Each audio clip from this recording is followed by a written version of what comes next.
Good evening, everyone. Praise the Lord. Hallelujah. Amen. Magandang gabi po sa buhay ng bawat isa. We are now sa ating 34th day, prayer and fasting. Amen. Sabi mo sa katabi mo, konting tulog na lang. Matatapos na tayo. Amen. I would like to thank the Lord for this opportunity na pinagkaloob sa atin. Amen. And for the opportunity na makapag-pray and fast. Amen. Sa simula, we know na mahirap, pero but by God's grace and power, we can do everything. Amen. Now we are on the 34th days. Amen. For our evening devotion. Our verse for tonight is on Romans 14 verse 8. It says here, "For whether we live unto the Lord, and whether we die unto the Lord. Whether we live therefore or die, we are the Lord's." Amen. Tayo pa yung mukot manalangin. Hallelujah. Lord, maraming salamat, Lord, sa gabi po na to. Maraming po salamat, Lord God, for the strength that you have given to us, O God, sa loob na maghapon, O God, sa bawat isa po na nag-aayun, O God. Hallelujah. For everyone na nakafast, O God. Hallelujah. Thank you, Lord, for the strength, for the wisdom, knowledge, and understanding that you have given to us, O God. Maraming po salamat, Lord God, sa patuloy mong paggabay sa amin, O God. Hallelujah. Sa amin pong pagpafast, O God. Hallelujah. And we are asking for your forgiveness, O God, sa lahat naming nagawang kasalanan, O God. Lord, cover me tightly with your most precious blood at itago mo lang ako sa likuran ng iyong krus. At hayaan mo, Lord, na iyag ko lang, Lord God, ay mga magagandang balita, O God, na nanggagaling po sa inyo. Thank you, Father God. We love you. We praise your name. In Jesus' name. Amen. Hallelujah. Hallelujah. It says here, in life, many grapple with discontentment, burdened by various concerns and life challenges. Often their dissatisfactions stems from not having learned the value and fulfillment of living unto Christ. Living unto Him means finding contentment and fulfillment in what pleases Him, and your displeasure is confined to that which also displeases Him. Amen. Madami kasi sa atin sa buhay ay actually mayaman ka man or mahirap, walang satisfaction yung tao. Amen. Sabi nga dun sa Ecclesiastes na bawat isa sa atin ay yung wala tayong, kapag tayo ay nagkaroon ng bike, minsan gusto pa natin ng magkaroon tayo ng tricycle. 3 naman yung gulong. Amen. Kapag may tricycle na tayo, pag 3 na yung gulong, minsan gusto naman natin ay 4 na gulong. Amen. Minsan kapag may 4 na gulong, ang gusto mo lumilipad naman. Amen. Pero hindi ba natin alam na sa bawat paghingi natin, may mga tao na gusto naman is paa lang para makapaglakad. Amen. Karamihan sa atin is walang contentment. Iyon yung isa sa mga struggle natin sa buhay, na kapag tayo ay minsan ay inaangat ng Lord, minsan nakakalimutan natin yung mga pinanggalingan natin.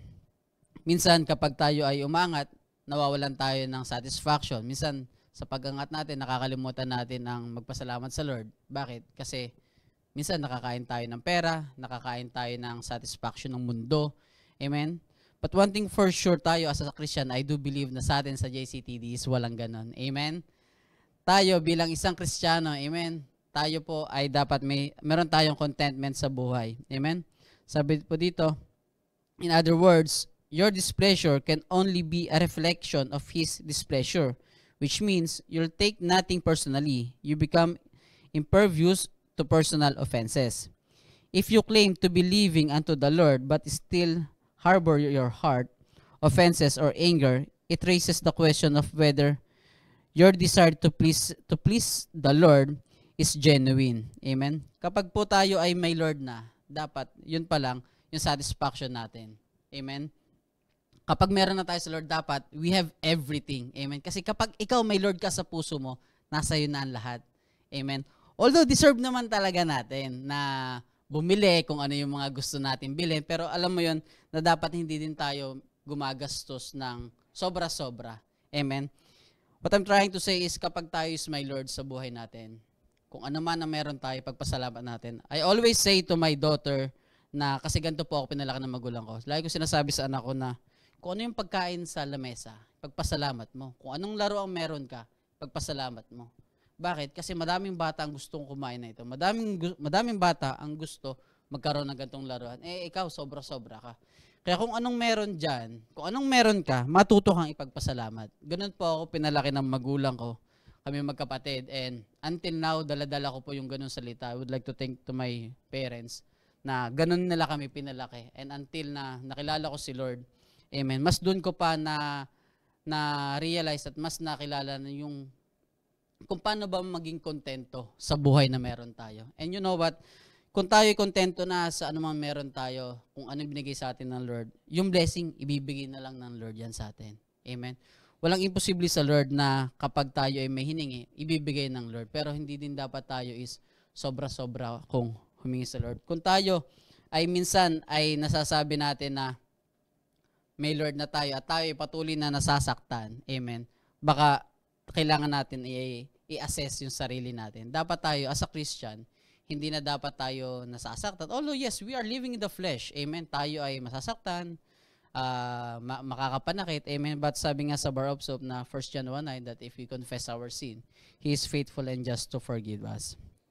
It brings to mind the story in 1 Samuel 8:4-7. The elders of Israel approached the prophet Samuel at Ramah, expressing their desire for a king to rule over them like other nations.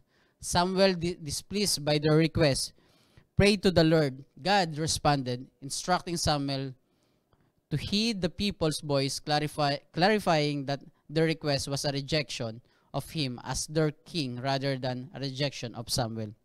Way back po kasi, yung mga Israelite, in-approach nila si Prophet Samuel and gusto nila na nagkaroon sila ng desire sa puso nila na magkaroon ng hari, amen, to rule over them. Sabi pa dito, the prophet Samuel felt personally offended, but God corrected and taught him a great lesson about being impervious to hearts, as it was about him, not Samuel.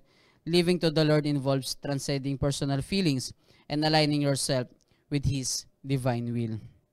Amen.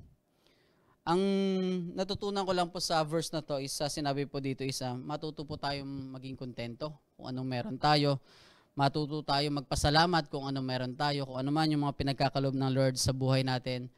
Siguro sasabihin ng iba na masasabi mo lang yan kasi ganito ka. Siguro masasabi mo lang kasi may maganda kang trabaho. Pero ang ano ko po is lahat po tayo ay hindi naman tayo makakarating sa isang lugar o sa isang kinatatayuan natin, amen, kung tayo walang Diyos. No matter where you are right now, always remember that there is God always watching you, amen, at alam niya kung ano yung pinagdadaanan mo. Kaya kung ikaw man ngayon ay nahihirapan, kung ikaw man mayroon ay sobra-sobra, always thank the Lord for what you have. Always thank the Lord sa lahat ng mga bagay na pinagkakalob niya sa atin. Because there's always a reason kung bakit mo pinagdadaanan yung bagay na yan. There's always a reason and there's always an answer for everything kung ano man yung sitwasyon ng buhay mo ngayon. Maaaring ikaw ay lugmok sa problema, maaaring ikaw ay lugmok sa trabaho, maaaring ikaw ay madaming trabaho at kulang iyong sweldo, pero always remember that there's always a morning. Lagi merong liwanag na nakaabang. Amen. At si Lord is yung lagi nakaabang sa atin. Amen. Sabi nga sa Jeremiah 29 verse 11, yung one of my life verse na alam ng Lord yung lahat ng pinagdadaanan. For I know the plans I have for you, declares the Lord. Plans to prosper you and not to harm you. Plans to give you a hope and a future. Amen. So, alam ng Lord yung magandang kinabukasan na para sa atin. So, depende na lang sa atin yun kung paano natin tatanggapin, kung paano natin i-approach si Lord sa bawat blessing na pagkakalob niya sa atin. Amen. Samahan niyo po ako sa ating confession. Dear Father, I choose to live unto you and please you at all times, full of love towards others. I align my desires with your divine will, and my joy and satisfaction come from pleasing you, living for you and fulfilling my purpose in Christ. Amen. Hallelujah.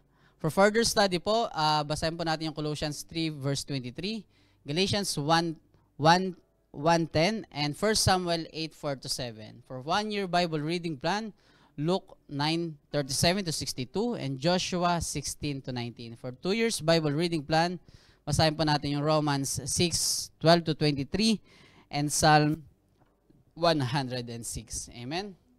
I would like to take this opportunity to thank Pastor Chris Uyakulami. Amen. Thank you for all the viewers, for all the people watching in Facebook Live. Amen. Sa lahat ng naka-Zoom. Amen. See you again po bukas sa ating morning devotion, 6 a.m. Amen. And of course sa ating evening devotion. And I hope to see you later sa ating midweek service. Amen. Yun lang po and maraming po salamat.